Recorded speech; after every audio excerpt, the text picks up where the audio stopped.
Greetings students and welcome to your final instructional video of the section The United States.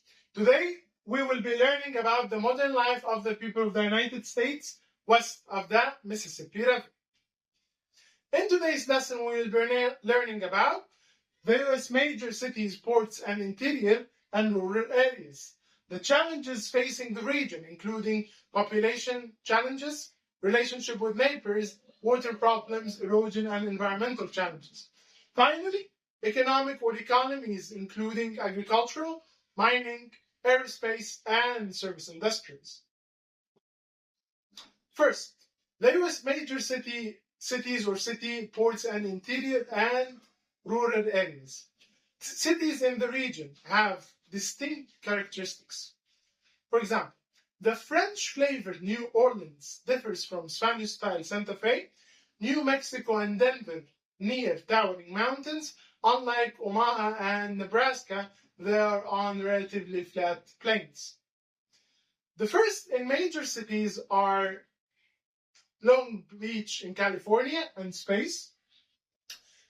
Handle more than one half of the value of the imports into the United States that comes through the Pacific ports. So we say that two ports or two major ports, cities in the United States in California, Long Beach and space, they handle more of the half of the imports in the United States from the Pacific side. Now I want you to guess the missing city name. A hint. It's nicknamed the City of Angels. So I'm answering you in 3, 2, 1, and it is Los Angeles in California. Los Angeles, this is a Spanish word that means the angels or the angels. The nation's second largest city is home to people who collectively speak about 90 languages other than English at home. Los Angeles, and we said this is a Spanish word that means the angels, county has more Latinos and Native Americans than any other county in the United States. The city of Los Angeles has more people from South Korea and Nicaragua than any other city outside of those nations. Also, we have the ports of San Diego and San Francisco in California and Seattle and Tacoma in Washington State. Be careful, we always want to differentiate between Washington State and Washington, D.C. Washington, D.C. is the capital of the United States of America. It is referred as the District of Columbia. It does not belong to any state. And we have Washington, the state, that is in the northeastern part of the United States above the state of Oregon, which is a completely different thing from the capital. Now, Washington states, which are also vital to US trade with Asia. Now, if we are to speak about the interior city, a city like Denver has unusual location. As if we looked here, an interior city, for a major city, it's not a seaport. And it's not on the banks of a river. It originally grew as a mining town. People mostly go there to enjoy mountains. Its economy is based on software, finance, and communication. And as you can see in this amazing picture, the city is surrounded and covered by mountains. Some of the most rapidly growing cities are in the interior of the United States, west of the Mississippi River, including Austin, Texas, Idaho, Los Angeles, Phoenix, Utah, Riverside in California, in Texas, also the location of San Antonio, Dallas, and Fort Worth. These three locations or these three places near the Mexican borders makes them important to the trade with Mexico. Life in the rural area, the third. So as we are speaking about the major cities in the United States, we have discussed the major ports, we have discussed the cities in the interior, and now we are going to discuss the life in the rural area in the United States. Many rural Americans rely on the rich resources if the land and sea occupation, like farming, existed for centuries. But due to modern technologies, it made it easier. For example, farmers use GPS devices to map regions or to map their land and manage land and track cattle. As you can see in this picture of a US family or a US typical family. Now, if we moved to the second challenge facing the region, or the second part of the challenging facing the region of the United States west of the Mississippi River. Number one, population changes. The share of population over 65 years old has been growing due to the quality health services that is provided in the United States. Many elders require extensive medical care, pensions, and retirement checks from Social Security. All of these, with the increase of the average age of the American people, imposes a huge challenge in the upcoming years. Why? The age average is increasing and the labor force is decreasing. It cannot meet the demand anymore. And we have the elder people who spend their lives serving in the United States. They should get rewarded. They should get decent and respectful retirement checks, and they should get extensive health care on the expense of the United States government, and the United States government cuts that from the taxes that it takes from the youth who are still working. But now, if there is this big gap between the two numbers, the United States is going to face a major and threatening challenge. Number two, relationship with neighbors. The relationship between USA, Canada, and Mexico together, they have created the largest free trade area today. Canada and Mexico are the largest markets for exports from the United States, and the second and third after China in the US imports. All of this was possible because of the Treaty of NAFTA, NAFTA, which all of the three countries pledged to remove all the barriers, all the hindrances to trade among themselves. Can you guess what does NAFTA stand for? I said it in the video now. I want you to pause this video and try to answer this question.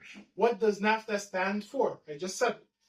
I'm going to answer you again in 3, 2, 1, and the answer is North American Free Trade Agreement. North American Free Trade Agreement. As you can see in the flag here, Canada, the United States, and Mexico from the north to the south. It is also worth mentioning that the agreement was replaced in 2020 by USMCA, the United States-Mexico-Canada Agreement. This is a 21st century high standard trade agreement. Water problem. The water is scarce in the United States west of the Mississippi River. Between the 1930s and the 1940s, a severe drought the southern Great Plains. So, truly, that crops died because of a severe drought that hits the southern part of the Great Plains. The land became very dry. Strong wind carried dry soil away, covering other areas with dust. This is what we call the dust bowl.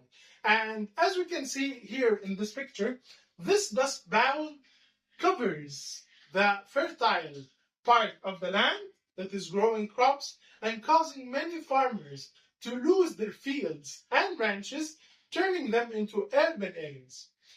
And they leave these places that they used to work to go to work in urban areas. This significantly increased the demand on water for proclamation of the lost areas, of course. Number 4 of the challenges are the human environmental challenges, or the human actions and environment.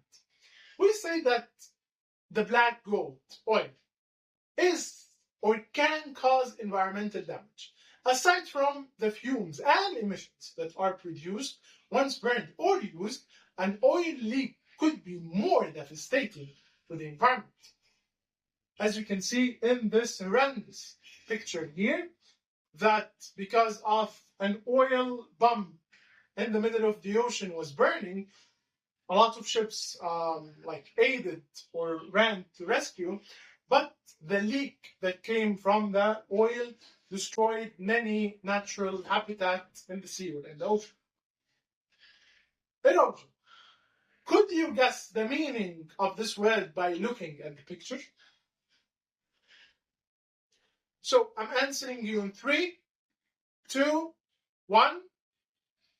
And erosion is the geological process in which earthen materials are worn away and transported by natural forces, such as wind and water, when small bits of the mountain is worn away by the rain or the wind.